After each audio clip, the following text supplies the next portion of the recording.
दोस्तों सिर्फ छत्तीसगढ़ ही नहीं, यहाँ पर भदोही में प्रधानमंत्री की मौजूदगी में पुलिस लाइन के सामने राजकीय इंटर कॉलेज में दर्जनों हरे भरे पेड़ काट दिए गए। मोदी और योगी की मुहिम की इतनी बुरी तरीके से धज्जियां उड़ाई गई हैं, आप खुद ही सोच सकते हैं इस तस्वीर में देख करके।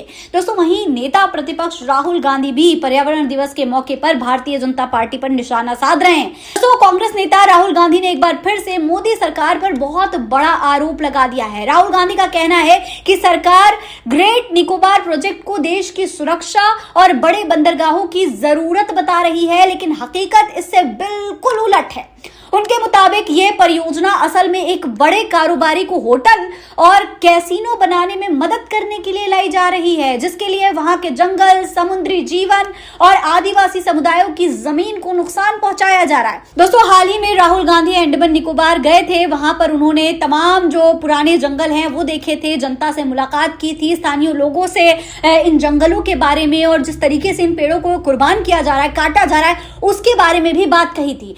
राहुल गांधी का दावा है कि वहां रहने वाले आदिवासी समुदाय की जमीन उनसे छीनी जा रही है और कई पूर्व सैनिकों को भी उनका सही मुआवजा नहीं मिल रहा है। अब इस मुद्दे को लेकर राजनीति गर्मा चुकी है। एक तरफ सरकार इन परियोजनाओं को विकास और राष्ट्रीय सुरक्षा के लिए जरूरी बता रही है, तो वहीं दूसरी तरफ राहुल गांधी इसे पर्यावरण और स्थानीय लोगों के अधिकारों पर हमला बता रहे हैं। और तो और दोस्तों भारतीय जनता पार्टी एक बार फिर से अपने कारोबारी मित्रों को फायदा पहुंचाने के आरोपों से घिर चुकी है। जैसे कुछ समय पहले बिहार के भागलपुर जिले के पीरपैंती में अडानी पावर को एक थर्मल पावर प्लांट लगाने के लिए लगभग 1050 एकड़ जमीन 25 से 33 सालों की लीज पर दे दी गई। हैरानी की बात यह थी दोस्तों कि इस लीज का सालाना किराया मात्र 1 रुपये है।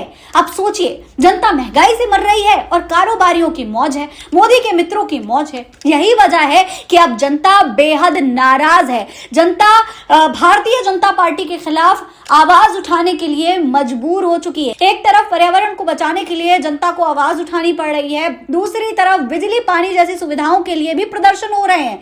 अभी हाल ही में लखनऊ में प्रदर्शन हुआ। आप सोच सकते हैं कि साफ पानी के लिए जनता को सड़कों पर उतरना पड़ा है। दूसरी तरफ इंदौर में, मध्य प्रदेश में जनता गंदे पानी पी पी कर मर रही है। इन सब के बीच ये वीडियो भी सामने आई है। ये वीडियो देखिए, बिजली के लिए भी जनता को प्रदर्शन करना पड़ रहा है। भैया हमें बिजली दे दो, गर्मी में जनता परेशान है, सरकार से मांग कर रही है। देखिए अरविंद शर्मा ने इस वीडियो को शेयर किया है, लिखा है बिजली दो, पानी दो। दुर्भाग्य है कि देश के लोगों को मूलभूत सुविधाओं के लिए भी सड़कों पर उतरना पड़ रहा है।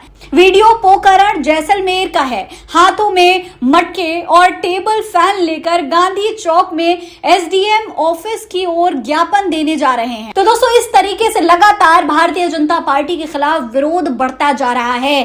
छोटी छोटी सुविधाओं के लिए जनता को आवाज उठानी पड़ रही है, जनता विरोध कर रही है, सड़कों पर उतरी है। और कल तो दोस्तों बहुत बड़ा आंदोलन होगा। कॉकरोच जनता पार्टी सड़कों पर होगी। भारतीय जनता पार्टी के खिलाफ युवा सड़कों पर होंगे। पेपर लीक से भी युवा लगातार परेशान थे। मजबूरन अब ये जो कॉकरोच जनता पार्टी है, जो कि सिर्फ एक सोशल मीडिया सटायर थी, वो अब जमीन पर उतर चुकी है। जाहिर तौर पर जब युवा इस कॉकरोच जनता पार्टी से जुड़ेंगे, जब देश के जेनजीज इस कॉकरोच जनता पार्टी के साथ आंदोलन में हिस्सा लेंगे, तो भारतीय जनता पार्टी के लिए आने वाला समय मुश्किलों भरा हो जाएगा। जिस तरीके से राहुल गांधी ने कहा था कि मोदी को इस्तीफा देना पड़ सकता है 1 साल के अंदर अंदर, हो सकता है राहुल गांधी की कही हुई वो बात भी सही हो जाए। हो सकता है प्रधानमंत्री नरेंद्र मोदी को मजबूरन जनता के सामने सिर झुकाना पड़ जाए, युवाओं के सामने मजबूरन इस्तीफा देना पड़ जाए। आपको क्या लगता है? अपनी राय कमेंट बॉक्स में लिखकर हमें जरूर बताइएगा। फिलहाल इस खबर में इतना ही।